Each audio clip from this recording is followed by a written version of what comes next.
Stolen Girl by Trina Saffioti and illustrated by Norma MacDonald.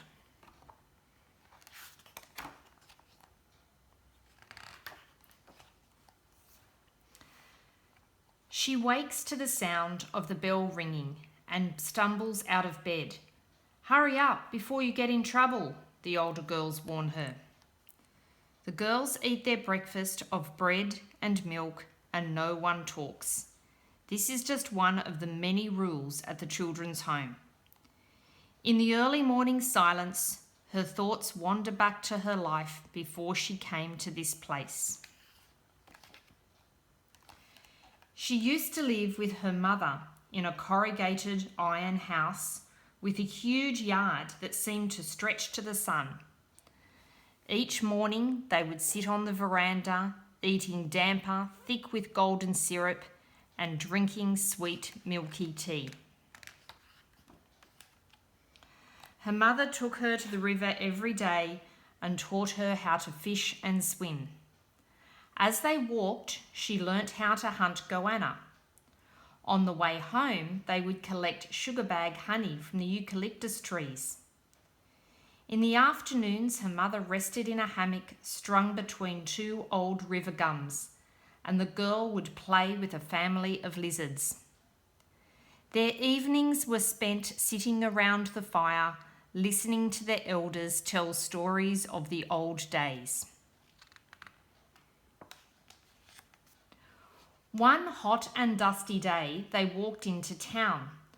While her mother was buying flour, a man in uniform came and dragged the girl to his car. "Mama!" she screamed as she struggled to escape. Her mother ran out of the store, crying out her daughter's name, but it was too late. "The Chief Protector of Aboriginals is sending you to a new home. You'll like it there," the man told her. The girl sat silently, hoping that if she was very still, he would forget she was there. It was raining the day she arrived at the children's home. The first heavy drops of the wet had turned the earth to bright yellow ochre. They took away the clothes that her mother had sewn and gave her a faded dress someone else had worn. "When am I going home?" she asks. "You ain't. None of us are," say the older girls. They tell her that she will get used to this place, just like they have. In the mornings, they are taught how to read and write, and in the afternoons, they cook and clean. The pots in the kitchen are heavy and the water is streaming hot. The girls' hands become red raw from the harsh soap, and sometimes they bleed.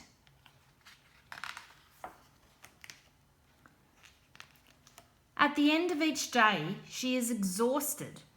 Every night, she dreams of going back home and running into her mother's arms. When she wakes up, she is still in the dormitory. They have given her a new name, but she whispers her Aboriginal name to herself over and over again. Sometimes they shout at her for talking in her own language. In the evenings, she softly sings, sending the notes beyond the iron fence, far away to her mother's fire. She imagines that her mother can hear her voice echoing off the desert sand.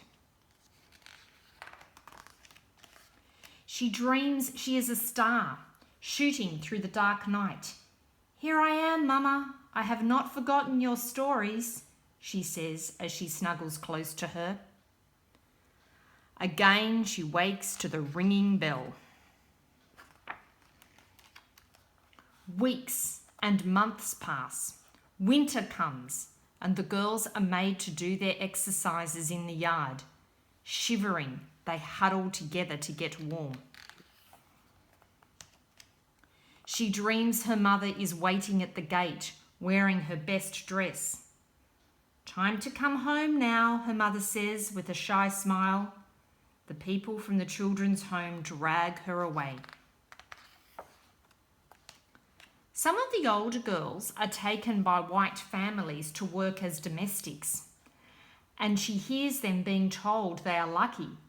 At that moment, she decides she doesn't want to be lucky. In the schoolroom, she works out how many steps to the river, how far she can swim before getting tired, and how long before they will realise she is gone.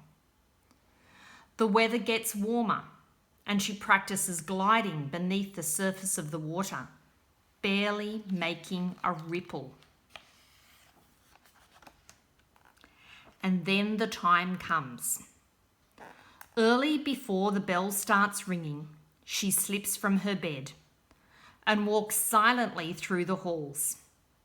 Pulling a chair to the cupboard, she unhooks the key and makes her way to the door. With a deep breath, she turns the key in the lock. The door swings open and she takes her first step towards home.